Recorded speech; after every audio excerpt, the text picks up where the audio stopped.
Hello દોસ્તો, કેમ છો તમે બધા? જય શ્રી કૃષ્ણ.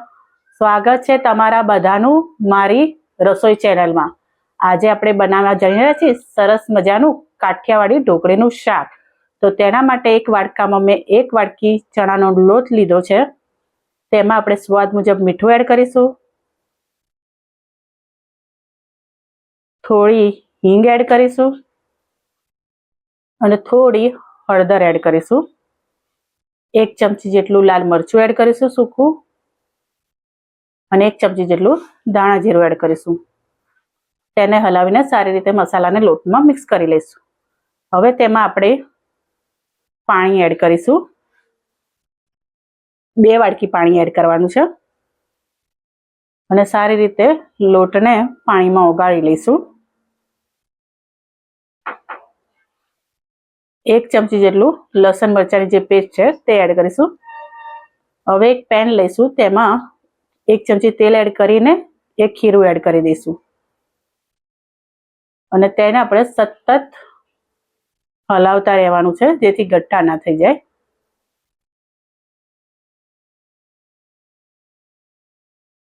જ્યાં સુધી ખીરું જાડું ના થાય ત્યાં સુધી સતત હલાવવાનું છે.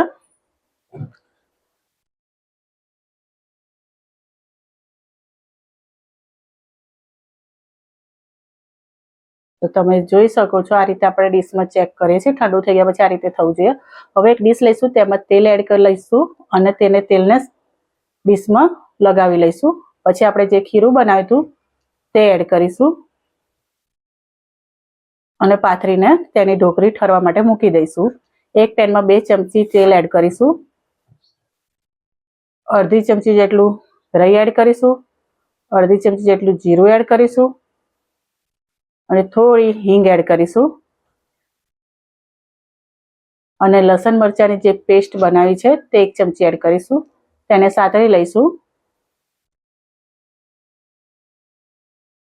સતળાઈ જાય એટલે આપણે તેની અંદર પાણી એડ કરવાનું છે 1 વાડકી જેટલું. 2-3 મિનિટ થવા દેવાનું છે. તેમાં સ્વાદ મુજબ મીઠું એડ કરીશું, થોડી હળદર એડ કરીશું, મરચું અડધી ચમચી એડ કરીશું અને 1 ચમચી જેટલું ધાણા જીરું એડ કરીશું. તેને હલાવીને મિક્સ કરી લઈશું. 1-2 મિનિટ થવા દઈશું. હવે તેમાં આપણે છાશ એડ કરીશું. 2 વાડકી છાશ એડ કરીશું અને હલાવતા રહીશું જેથી છાશ ફાટી ના જાય. સતત હલાવવાનું છે એટલે છાશ ફાટે નહીં.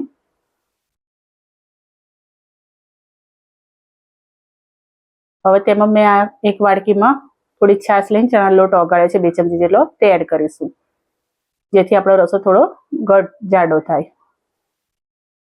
તમે જોઈ શકો છો આપણી ઢોકળી ઠંડીને સરસ થઈ ગઈ છે. કાપા કરી કેટલી સરસ થઈ છે જુઓ તમે. બધી ઢોકળીને ડીશમાંથી આપણે ઉખાડી દઈશું. હવે તેને એક કરીને આપણે નાખશું પેનમાં.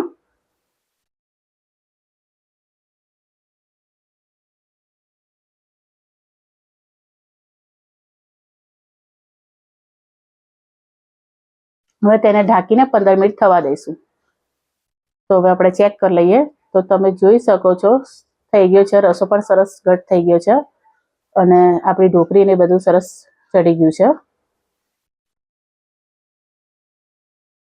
હવે આપણે તેમાં થોડી કોથમીર એડ કરીશું અને એક પ્લેટમાં આપણે સર્વ કરીશું. તમે આને ભાખરી, રોટલી જેની પણ જોડે ખાવું હોય ખાઈ શકો છો. તો તૈયાર છે સરસ મજાનું કાઠિયાવાડી ઢોકળીનું શાક. જો તમને લોકોને મારી આ રેસીપી ગમી હોય તો લાઈક કરજો, શેર કરજો અને મારી ચેનલને સબસ્ક્રાઈબ કરજો. જય શ્રી કૃષ્ણ.